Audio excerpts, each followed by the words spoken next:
पश्चिम बंगाल में जल्द ही विधानसभा चुनाव होने वाले हैं, जिसके चलते राज्य में सियासी हलचल तेज है। राजनीतिक दल जनता को साधने के लिए एड़ी चोटी का जोर लगा रहे हैं। उनके बीच आरोप प्रत्यारोप का दौर भी जारी है और अब कांग्रेस ने भी राज्य में अपने उम्मीदवारों की पहली लिस्ट जारी कर दी है, जिससे बीजेपी के लिए टेंशन बढ़ गई है।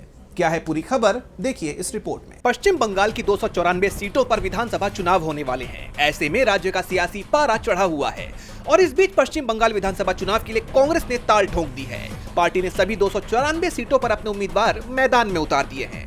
कांग्रेस की केंद्रीय चुनाव समिति ने पश्चिम बंगाल चुनाव के लिए पार्टी के उम्मीदवारों के चयन को लेकर विस्तृत चर्चा की।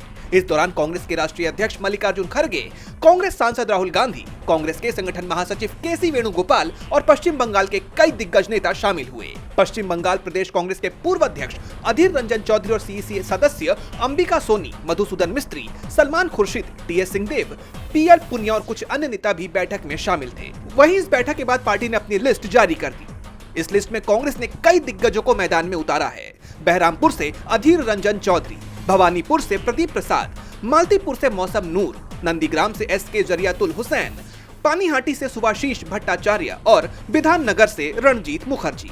हालांकि कांग्रेस ने अभी 284 नामों का ऐलान किया है, लेकिन पार्टी की दूसरी लिस्ट भी तैयार है।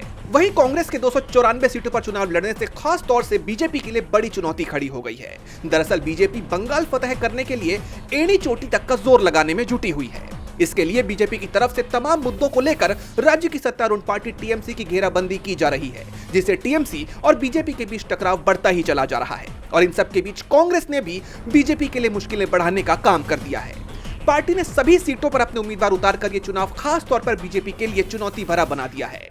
जैसा कि आप जानते हैं कि पश्चिम बंगाल की कुल 294 सीटों पर 2 चरणों में चुनाव होने वाले हैं। यहाँ पहले चरण के लिए 23 अप्रैल को और दूसरे चरण के लिए 29 अप्रैल को वोटिंग होगी, जिसके नतीजे 4 मई को सामने आएंगे। वहीं अब इस चुनाव में कांग्रेस के अकेले मैदान में उतरने से ये चुनाव काफी दिलचस्प हो गया है। अब देखना होगा कि इस चुनाव में कौन सी पार्टी अपना परचम लहराती है। डीबी लाइव की रिपोर्ट।